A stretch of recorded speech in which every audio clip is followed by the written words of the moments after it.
Bienvenidos a las noticias de última hora. Sorza, profesor en OBS Business School. ¿Qué tal? Buenos días. Muy buenos días. Bueno, Donald Trump, que presume de tener controlada la situación, ¿qué te dicen estos abucheos de Trump en la NBA? Su capacidad de influencia seriamente erosionada. Sí, desgraciadamente es un síntoma de algo que no asociábamos con Estados Unidos. Estados Unidos es un país con unos ciudadanos tremendamente patrióticos. Adoran su bandera, adoran su himno, adoran todos sus símbolos, adoran la presidencia. Pero por primera vez en la historia, desde su fundación, está viviendo una polarización radical entre la opinión pública. Siempre la población de Estados Unidos ha apoyado una política exterior muy clara, muy definida por parte de su gobierno. Y ahora estamos viendo que eso no es así. Estamos viendo que la política exterior que dictaban, por ejemplo, los demócratas con Biden es radicalmente contraria al planteamiento en muchos aspectos importantes además de Donald Trump. Y esto pues supone un olvido de lo que es el interés de Estado. Tal vez esto se deriva precisamente de que la población estadounidense está considerando que el papel de Estados Unidos como hegemón tiene que reinventarse, tiene que ser más abierto y olvidar viejos, antiguos paradigmas. También hay, por supuesto, quienes piensan lo contrario, que a ese modelo le queda muchísimo recorrido. Pensemos en el movimiento MAGA, Make America Great Again, ¿no? Todo eso está ahí latente. Esa polarización es muy peligrosa porque no estamos hablando de la polarización en un país secundario, sino en el que hoy por hoy es la nación más poderosa de la Tierra y con el ejército y la capacidad destructiva mayor de todo el mundo. De todas maneras, y solo por quitarle un poco de hierro al asunto, diré que también las conductas sociales han cambiado. Las pitadas, las cosas que aparecen en las redes sociales, el llamar la atención, la conquista del titular, de buscar a como sea una notoriedad también en muchos medios, pues hace que este tipo de situaciones se den con más frecuencia que antes. Bueno, incluso Donald Trump, al parecer, ha intentado llamar una vez más al orden a Benjamin Netanyahu, asegurando que, bueno, como sigas con esos ataques, te puedes quedar muy solo, pero parece que el que está solo es Donald Trump. Sí, porque Donald Trump ha cometido dos errores muy importantes. Se ha metido en una guerra en la que ha perdido la iniciativa estratégica, algo que nunca le había ocurrido a Estados Unidos. Es decir, está al albur de lo que decidan terceros, en este caso Netanyahu, eso por un lado. Y el segundo gran error es la falta de credibilidad de su discurso.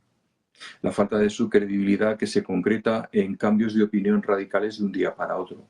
Esto es muy desconcertante. Es desconcertante y además no tiene precedentes en la política norteamericana, sea del signo que sea. Esto es muy inquietante. Respecto a la situación en Israel que señalabas, bueno, yo estaba leyendo, por ejemplo, unas declaraciones de Abraham Burg, un político israelí muy influyente que pasó de posiciones radicalmente sionistas a cuestionarse el sentido de esta guerra en el tiempo. Y señalaba que el mayor error de Netanyahu era haber iniciado, no iniciado un conflicto, porque lógicamente se considera la parte agredida, y así lo es, desde el momento en que cruzaron sus fronteras por el sur de Gaza, aquellos terroristas hicieron aquella masacre inaceptable, inadmisible, incomprensible. Pues desde ese momento también radicalizó su postura, reaccionó, pero sin unos objetivos precisos, señalaba, ¿no? Unos días son descabezar el régimen iraní, otro día es además reducir su poder nuclear, otro día es ampliar su territorio de control o incluso de soberanía, como puede ser el caso de Cisjordania o el sur del Líbano. Es decir, estamos en un momento en que grandes políticos que toman grandes decisiones de un día para otro nos sorprenden con un nuevo discurso. Y esto es muy, muy, muy inquietante.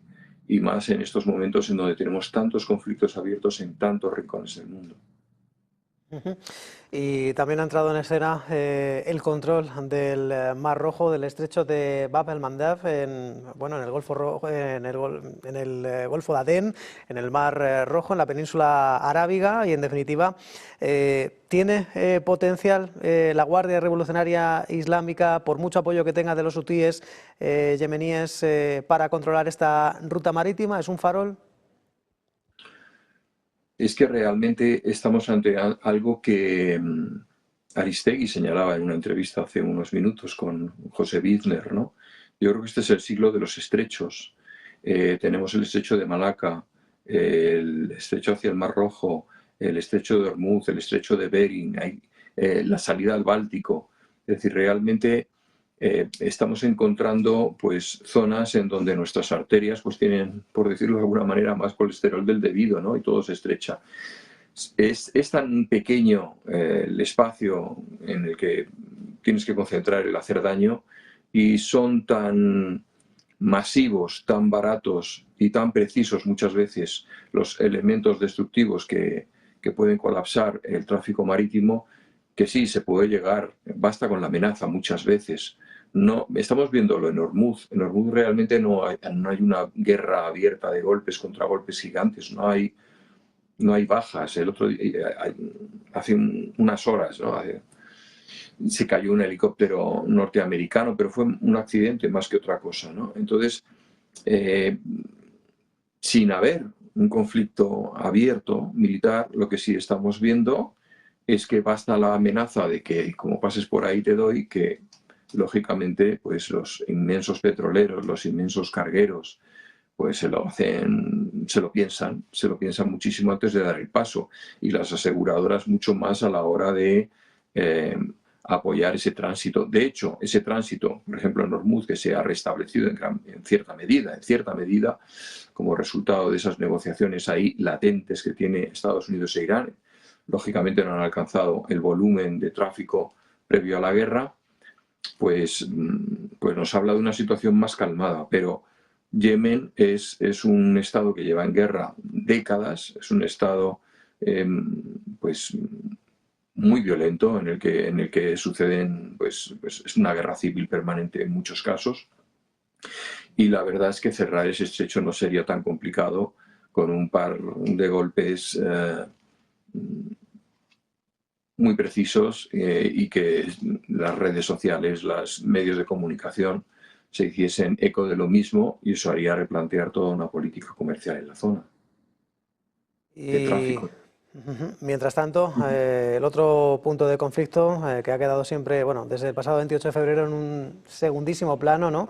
Donde quedaron aquellas negociaciones trilaterales, Estados Unidos, Rusia y Ucrania. Sergei Lavrov, que dice que, bueno, es imposible, descarta la posibilidad de entablar conversaciones directas con Kiev, e incluso dice que el rumbo de la guerra lo van a decidir los soldados. Además, hoy Zelensky, o parece que ayer, pues tuvo una ronda de consultas con Macron, Jared Kushner, también con Steve Witkoff. ¿Realmente tiene margen este conflicto para decidirse en el campo de batalla? ¿Tiene margen Vladimir Putin ante ese estancamiento en el frente? Yo creo que una solución militar o sea, que esto acabe por la fuerza de las armas, es muy complicado ya. A lo largo de los años, por supuesto, mi manera de entender el conflicto pues ha ido evolucionando, porque hemos visto pues que la capacidad de defensa de Ucrania era muy superior a la que muchos esperábamos, ¿no? Y que la capacidad destructiva de Rusia pues o no ha sido tan grande, o se ha visto minimizada por sus objetivos de reconquista. Estamos en un punto en el que el conflicto militar, de resolverse, tendría que pasar a una nueva fase de la escalada. Tendríamos que encontrarnos con un momento en el que ya la destrucción de escenarios civiles fuese aceptada, sin miramientos, y encontrásemos una guerra de devastación como la que sufrió Inglaterra al principio de la Segunda Guerra Mundial, o Alemania al final, con ciudades destruidas, miles y miles de muertos civiles, refugiados, etc. Eso es, yo creo que bastante difícil que ocurra por varias razones. La primera de ellas, porque Rusia considera a Ucrania parte de su comunidad cultural, ideológica, religiosa, llamémoslo como queramos, parte de la Rusia eterna, ¿no? Y tampoco está deseando destruirla. Lo que pasa es que se ha encontrado con una cosa, y es una guerra muy prolongada. Y esa guerra muy prolongada ha llevado a una reafirmación del sentimiento ucraniano, y Rusia, yo creo que lo que está pensando en estos momentos es hasta qué punto nos conviene, en sus palabras, bien, reconquistar toda Ucrania. Pues creo que estarán pensando que bastante poco, porque se encontrarían con una resistencia, se encontrarían con golpes, se encontrarían con terrorismo, se encontrarían pues con algo que en su momento, durante la Guerra Fría, el MI6 intentó, el MI5, ¿no? Los servicios secretos británicos intentaron hacer, que es crear una resistencia activa y militar con golpes de mano en Ucrania, ¿no? Pero en este caso sí se daría. Creo que durante los últimos meses y como consecuencia de la guerra en el estrecho de Hormuz, Rusia ha levantado un poquito el pie del acelerador porque pensaba que iba a tener un papel importante a la hora de las negociaciones de paz en el estrecho de Hormuz, y eso le permitiría ganar ese territorio en la mesa de negociaciones, no en ningún otro sitio.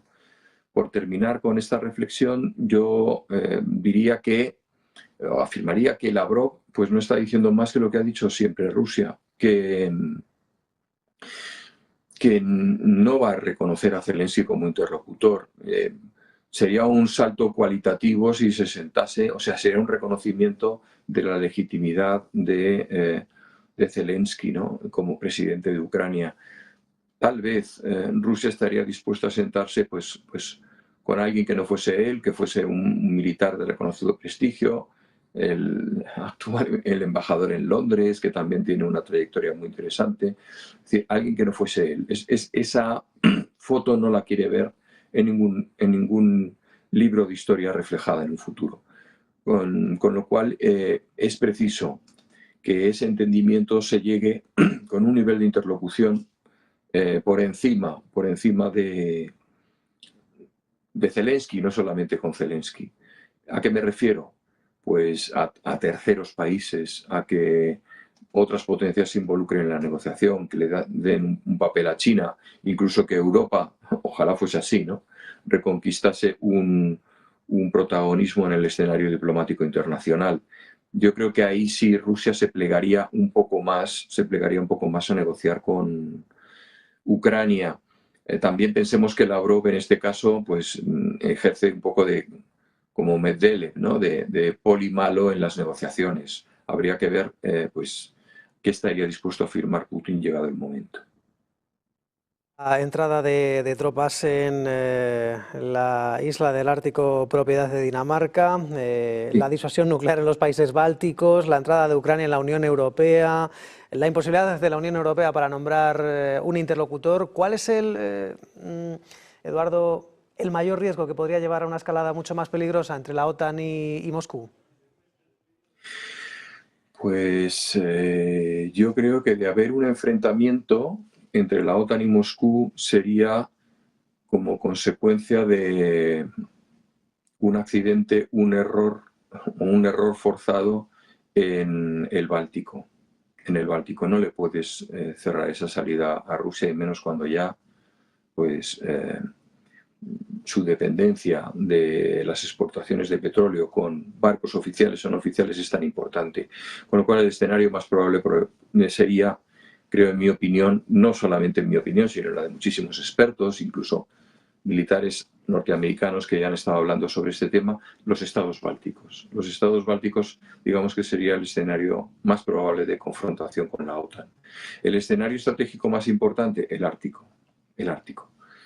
El Ártico porque es una vía de comunicación sin estrechos. Los estrechos los hacen los rompehielos, los abren los rompehielos rusos nucleares, que es la mayor potencia mundial con gran diferencia sobre el segundo clasificado en construcción de rompehielos nucleares. Estados Unidos apenas tiene rompehielos y desde luego no tienen esa potencia, y China necesita de ese apoyo de los rompehielos rusos, para sacar sus barcos por el Ártico y evitar el bloqueo que supone el control de Estados Unidos del mar de la China Meridional, con esa cadena de islas y aliados que tiene muy embridado a China a la hora de moverse. Sin duda, aspectos fundamentales